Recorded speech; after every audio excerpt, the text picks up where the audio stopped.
This is going to be our Purple Chrome 3D Bloom resin tutorial in our Stone Edge mold that has those unique little cracks and crevices. I'm using a purple chrome powder here that I'm just using a soft makeup brush to brush on the edges. I did this in a previous video with some holographic silver and it looked awesome, so I figured I would try a purple one. I think I have about 6 other colors to try. And there I'm speeding it up so you don't go batty watching me try to paint this in real time. I'm going to be using 2 JDiction resins for this. I'm going to use the low viscosity for the bloom area and then their fast cure resin for the backside. And as you see, this is going very fast. Just painting it in, the powder goes on really easily. You do have to clean it up a little bit, overspill onto the front area, but that's easily done with tape. You can sometimes use a Q-tip with alcohol. You don't want to ever use a paper towel because that could scratch the mold. The tape just lifts off the excess powder. There it is, already looking chromish looking.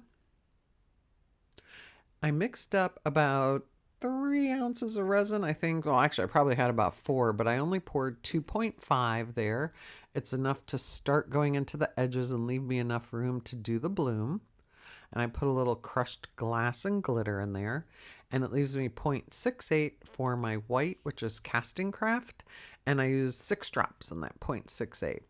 And I'm using berry juice, which is an alcohol ink by Octopus fluids. If that isn't the correct name, I deleted my notes before I started recording. So it is a pink alcohol ink, which again, I don't really like the alcohol inks by any brand. I prefer the resin inks because they're a much deeper color.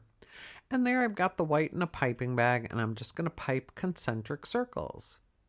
And with this mold, it doesn't matter if you go off the edge a little bit because it's hidden beneath that stone edge. It's like a rounded edge on the top. And I always have way too much white, so I end up going back in the other direction here in a moment, just to make sure I don't have too many blobs.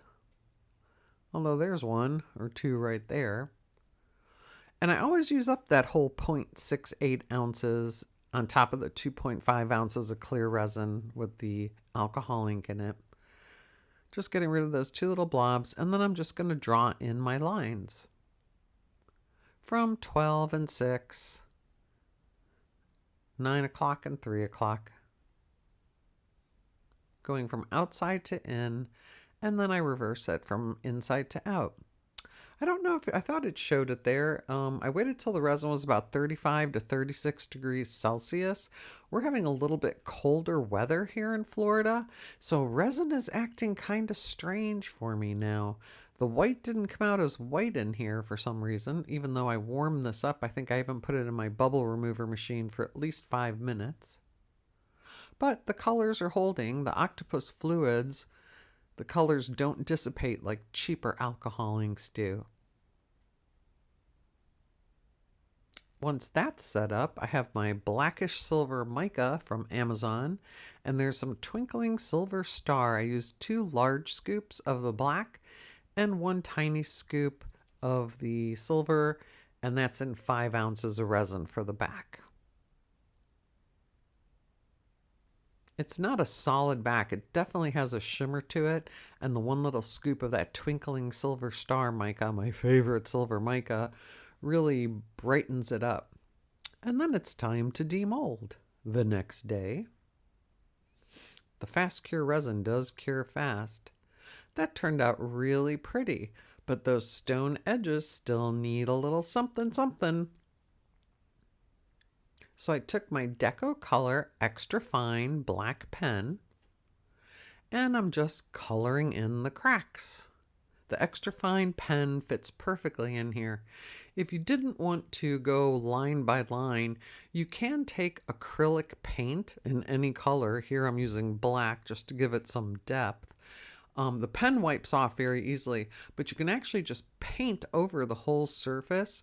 Give it about 10 minutes and use rubbing alcohol to rub it off on the top surfaces, and it'll leave the paint in the grooves. But because this pen is so fine and just works in the grooves, I decided to use it again. It does end up giving the piece dimension. I always want to paint in silver, and Kevin's like, rocks don't have silver cracks. So that's why I'm doing black cracks on top of that purple chrome. It is a purplish pink chrome, but I thought that went well with the pink alcohol ink. I have some beautiful blues and greens and reds. I just have to figure out what kind of bloom I want to do with that. And there's the finished edges. It turned out very pretty for my first pour of 2026.